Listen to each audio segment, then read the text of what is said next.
안녕하세요. 바란예언교회 전재훈 목사입니다. 여러분, 신앙생활 하시면서 하나님 만나는 것을 가끔 꿈꾸던 때가 있었지요. 저도 하나님 만나는 것이 너무나 소원이던 시절이 있었습니다. 그냥 하나님 만나면 너무나 좋을 것 같다라는 느낌 때문이었지요. 근데 철이 들면서 하나님 만나는 게 사실 두렵다라는 느낌이 더 강하게 드는 것은 사실입니다. 지은 지가 너무 많아서 말이죠. 하나님 앞에 서면 칭찬 들을 일보다 책망 들을 일을 더 많이 하며 살았던 것 같습니다. 근데 오늘 성경 말씀을 보면 예수님께서 변화산에 올라가셔서 온몸이 변화되셨을 때, 그때 제자들이 하나님의 음성을 듣는 일이 있었죠. 그때 제자들은 굉장히 두려워했었습니다. 그 두려움을 가지고 오늘 하나님의 말씀을 한번 준비해 봤습니다. 샬롬, 하나님의 평강이 삶에 가득하시기를 기원드립니다. 베드로와 야고보 그리고 요한이 예수님과 함께 높은 산에 올라갔다가 예수님이 변형되셔서 얼굴이 해같이 빛나고 옷이 빛과 같이 휘어졌던 일이 있었습니다. 이를 두고 변화산 사건이라고 부르는데요.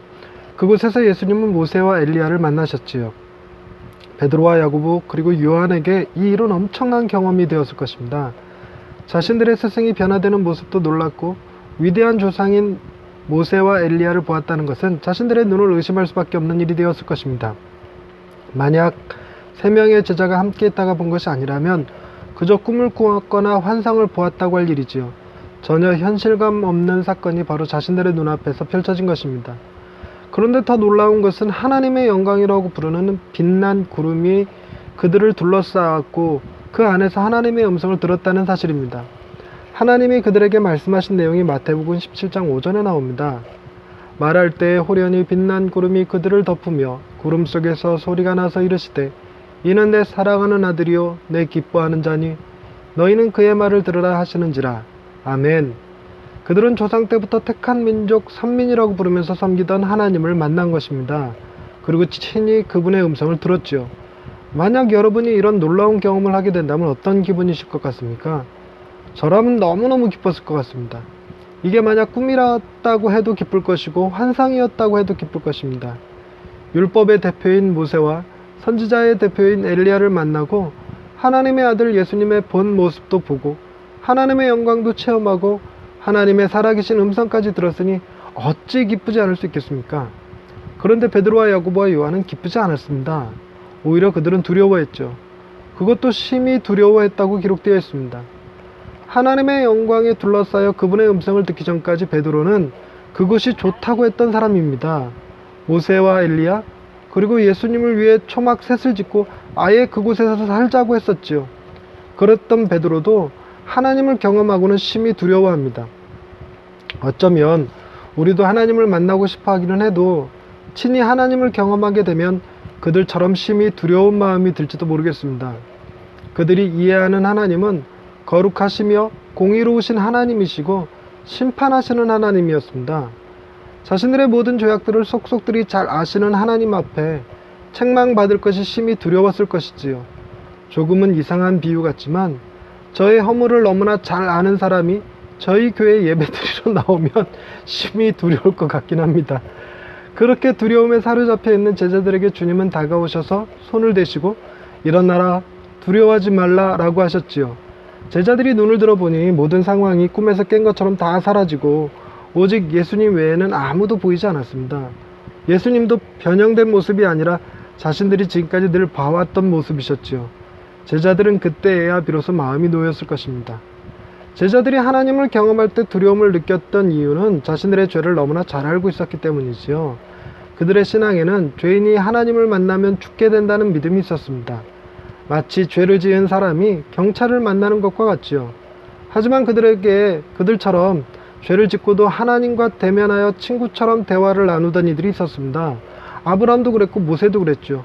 엘리야는 심지어 땡깡까지 부렸잖아요. 하나님 앞에서 화를 냈던 요나도 사실은 있습니다. 이렇게 하나님 앞에서 담대하던 그들의 선조들을 알고 있음에도 불구하고 제자들은 왜 두려워했던 것일까요? 그 이유는 바로 하나님의 사랑에 대한 이해가 부족했기 때문일 것 같습니다. 저의 모든 허물을 아는 사람들 중에 저희 교회에 와도 전혀 두렵지 않고 도리어 반가운 사람이 있지요.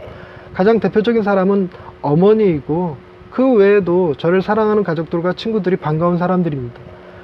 그래서 사랑을 두고 사랑은 모든 허물을 덮는다라고 하는 것 같습니다. 우리가 주님의 십자가를 통해 하나님의 보좌 앞에 나아갈 담력을 얻는 것은 십자가로 인해 우리의 모든 죄가 다 사함을 받았기 때문이기도 하지만, 무엇보다도 그 십자가를 통해 하나님의 사랑을 알게 되었기 때문이기도 합니다. 나의 죄를 허물하실 분을 만나는 것이 아니라 우리의 모든 허물도 덮어주실 사랑의 하나님을 만나는 것이기에 우리는 담대해질 수 있는 것입니다. 하나님은 당신의 사랑하는 아들이자 기뻐하는 자이신 예수님을 우리의 죄를 위하여 십자가에 내어주심으로 우리에게 당신의 사랑을 확증시켜 주셨습니다. 할렐루야. 가장 위대하신 사랑으로 우리를 사랑하시는 하나님 아버지, 날마다 하나님의 보좌 앞에 나아갈 용기와 기쁨을 허락하여 주시니 감사합니다. 어미하신 하나님을 알면서도 하나님의 말씀 앞에서 위로와 기쁨을 누리는 것은 그 말씀 안에 우리를 향한 하나님의 사랑을 깨닫기 때문임을 고백합니다. 간혹 우리의 죄가 하나님 앞에 나아갈 때 걸림돌이 되어 자꾸만 하나님을 떠나 도망 다니던 것을 용서하여 주옵소서. 우리의 모든 죄가 하늘에 닿을 만큼 크다고 해도 주님의 십자가가 더 위대하고 큰 것임을 깨달아 하나님께 나아가기를 두려워하지 않게 하여 주옵소서. 우리를 사랑으로 부르시는 하나님을 찬양하오며 예수님의 이름으로 기도드립니다. 아멘. 우리가 하나님 앞에 나아갈 때 우리가 아무런 죄도 없는 의인이라고 한들 하나님 앞에 서는 것이 어찌 두렵지 않겠습니까? 예수님이 십자가의 죽으심으로 우리의 모든 죄를 가리울 예수 그리스도의 의로 덧입혀진다고 해도 사실 하나님 앞에 서는 것은 두려운 일이지요. 그 하나님 앞에 설 때 우리가 두려움을 이길 수 있는 유일한 방법은 그 하나님이 우리 어머니보다도 더 나를 깊이 사랑하시는 분이라는 것을 깨달을 때만 비로소 하나님 앞에 나아갈 때 담대해질 수 있는 것 아닐까 하는 생각이 듭니다. 그런 관점에서 보면 주님의 십자가는 우리의 죄만을 용서하는, 위에 죄만을 덮어주시는 것이 아니라 우리의 이 두려움까지도 하나님의 사랑을 확신할 수 있는 믿음으로 바꿔주시는 것이 십자가 아닐까 하는 생각이 듭니다. 여러분, 하나님은 여러분을 사랑하십니다. 그리고 언제나 여러분들과 함께 이 세상에 같이 있기를 원하고 계십니다.